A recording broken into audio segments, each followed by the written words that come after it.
Hi, so today I'm going to read you guys the book called Little Big Mouse. Can we say it together? Little Big Mouse. And as we see, what part of the book is this called? The cover, that's right. What about this part? The spine, good. And this part, good, is the back of the book. So, as we look at the cover, what do we think the book is going to be about? So some of you were saying that we saw a cat and we saw a mouse, so it might have something to do with a cat and a mouse. And the mouse being small and wanting to maybe be big, and those were some really good observations. So today I'm going to teach you how to draw a picture in your mind. And I wrote the steps up here, how we can do that step by step. So when I'm reading today, I'm going to ask you at some point to just close your eyes and listen with your ears and imagine a picture in your mind. You're going to create that picture and just think about the words that I'm saying, and then you're going to open your eyes, and then you're going to turn, and then you're going to share with your neighbor what you imagined. And after that, you're going to show a V or a V with your fingers if you have something to share with the class or your teacher. And then after that, I have paper provided for you. You're going to draw what you imagine in your head, and it's called a mind movie. And then after that, we're going to compare them with the pictures that are actually in the book. So let's look at the cover again, and one thing we didn't go over is the author is Nurit Carlin, and as we know, the author is the one that writes the book, and then the illustrator is the one who draws the pictures, so the cat and the mouse. So we're going to read Little Big Mouse today, and I'll let you know when you can start visualizing or drawing the mind movies, but we're going to read a little bit first.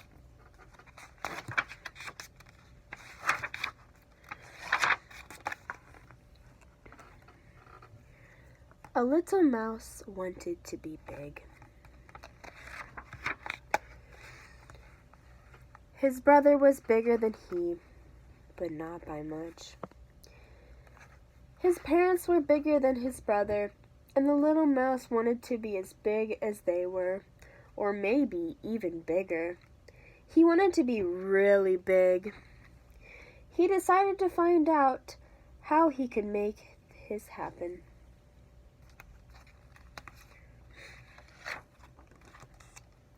And something I forgot to address earlier, but we can talk about now is, do any of you in the class have pets?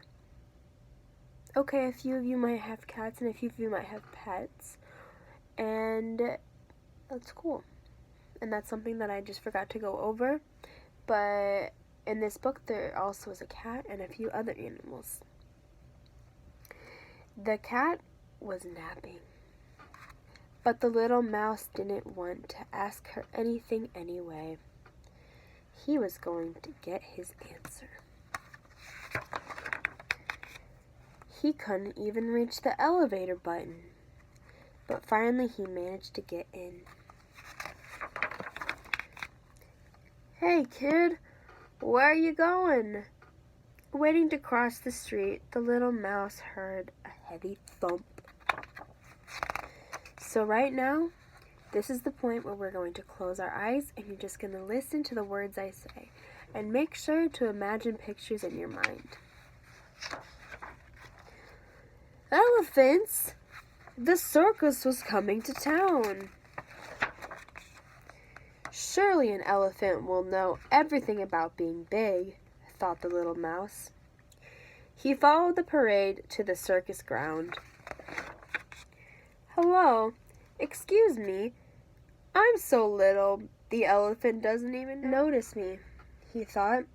There's one more thing I can try. Excuse me, can you tell me how you got to be so big? I'm not sure, said the elephant. I think I was big. I think I was big even when I was little.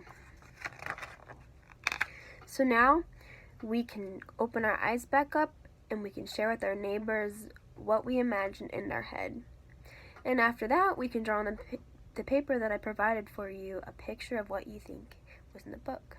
So I'm going to give you some time. Okay, so now we're going to look back at the pictures and we're going to see what actually was in the picture. So as we can see in the book, there's a big elephant and a little mouse, and I see that many of you drew a big elephant and a little mouse, which is a very good observation, but you could have drawn anything because we were using our imaginations. So now we're just going to listen to the rest of the book. The little mouse tried to imagine what it felt like to be really big. His nose tickled. "Excuse me, can you tell me how you got to be so big?" "I think he was always big," said the elephant. It was late and time for supper. Little Big Mouse said goodbye to his friends and hurried home. Everybody was already at the table. "You're late," his father said. His brother snickered. "Eat your soup," said his mother, "and you'll grow to be big." But the little mouse ate it because he was hungry. The end. I hope we enjoyed the book, and I hope we got a better understanding of how to visualize pictures in our mind to the book. Thank you.